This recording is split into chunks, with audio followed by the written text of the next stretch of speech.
Монгол улсын мэргэн бат жаргал ахлагчтай Баян-Дүр сумын Шаган харвааны Шонхор баг улсын цолны мэлалга наадам боллоо.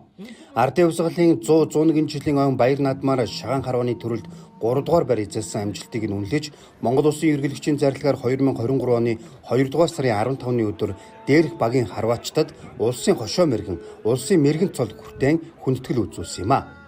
Баян-Дүр сумын иргэдийн төлөвчдийн хуралдсан даргын тамгын газар Өв Алтан Аргай Бомбот мэрэг Шаган харвааны салбар зөвлөл Шонхор багаас улсын цолны мэлалга наадам үндэсний Шаган харвааны тэмцээнийг сумандаан зохион байгуулж 12 аймгаас 65 багийн 503 харваачид оролцсон зэц мэрэгнээс сорлоо.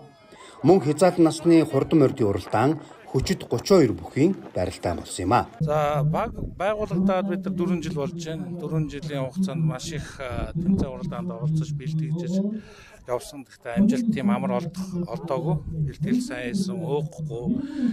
Багаараа бас нэлээд доктортой бид нар хичээл зүтгэсний үр дүн бас 22 ондоо тэгш ондоо бид нар бас сайхан наадаж энэ бол сайхан цолыг хүртсэ. Шаган харваанд 2 баг маань 2 дугаар, 3 дугаар байр гэсэн сайхан амжилтыг үзүүлж анх удаа бас Шаган харваанд Монгол улсын ерөнхийлөгч зарилга гаргаж цол олгодог болсон. Энэ бол бас нэг тэгш ойн хүрээнд анхны гэдгээр одоо түүхэнд бичигдэж үлдэж байна гэж хэлж болно. Тэгээд Баян-Дүр сумын бат жаргал ахлагчтай Шонхор баг маань одоо бас амжилттай сайхан орж 3 дугаар байрс Монгол улсын ерөнхийлөгчийн одоо зарилгаар багаараа сайхан мэргэн гэдэг ийм цол хүртсэн. Энэ одоо цолны мэлалга наадам дөрвөн болж ер нь улсын баяр наадмын өмнөх томоохон сорилго болж байна гэж хэлж болохоор ийм өргөндлөг наадам болж байна. Наадмын багийн Шаган харвааны төрөлд Монгол улсын хошоо мэргэн буян жаргалахлагчтай Өмнөговь аймгийн Алтангой баг Цуваа харвааны төрөлд Монгол улсын Наранбат ахлагчтай Өвөрангай аймгийн Түрэг сумын баг Ахмадын Хавчаахан харвааны төрөлд Өвөрангай аймгийн Баталцүй сумын Харьяат Баясгалан ахлагчтай баг тус тэргүүн байр эзэллээ. Шаган харвааны Шонхор баг нь 8 гишүүнтэй байгуулагдаад 4 жил болж байна. Энэ хугацаанд аймаг бүс улсын тэмцээнүүдэд дид 3 дугаар барь эзэлсэн олон амжилтыг үзүүлжээ. Бид бүгд болохоор бат жаргал ахлагчтай Шонхор багийн Баярбат гэх Монгол улсын хошоо мэргэн Баярбат багшийн шавнар юм байгаа. Тэгээ багштай хүндэтгэл үзүүлж ингээд энэ тэмцээнд оролцоод эхний зооноосоо гарцгаацсан.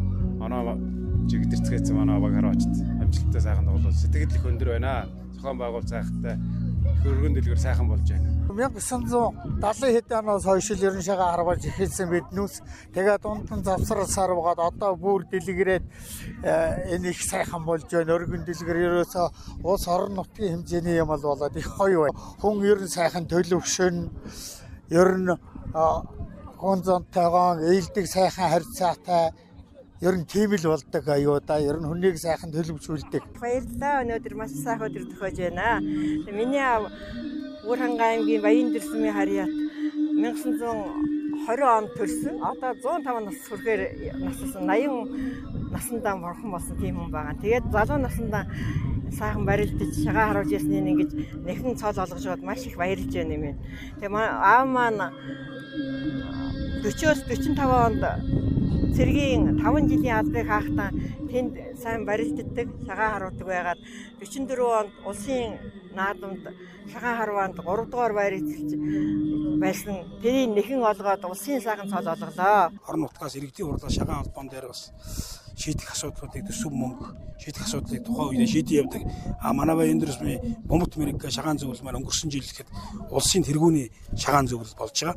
Энэ маань манай Бомбот мэрэг Шаган зөвлөл маань одоо бараг Өвөрангайд ихний 5 торхоор Шаган байртай. Шаган байрыг бол сум орон нутгаас халаалт тогны зардлыг бүгдийг шийдээд одоо Шаган байрыг тогтчуулах тал дээр нь ажиллаад ингээд тогтчуулаад залуучуудыг болон өсвөрийн хүүхдүүдэд чөлөө цагаа зөв боловсруулах тал дээр ингээд Шаган байрыг хүртэл ингээд тогтчуулаад ажиллаж байна ингээд. Баян-Дүр сум нь Монголын үндэсний уламжлалт спортын нэг болох Шаган харвааг түгээн дэлгэрүүлэх, хөгжүүлэх, залуу хойч үедээ өвлүүлэхэд онцгой анхаардаг. Өсвөрийн Шаган харвааны аймгийн аврах шалгаруулах тэмцээнд сумын залуу харваачид тэргүүлж улсын тэмцээнд оролцохоор бэлтгэлээ хангажээ. Сумын Шаган харвааны Бомбот мэрэг холбоо нь 2022 онд үндэсний өв соёл Шаган харвааг орон нутгад хөгжүүлж үйл ажиллагаагаараа манлайлсан тул Монгол улсын Шаган шилдэг зөвлөлөөр шалгарсан байна.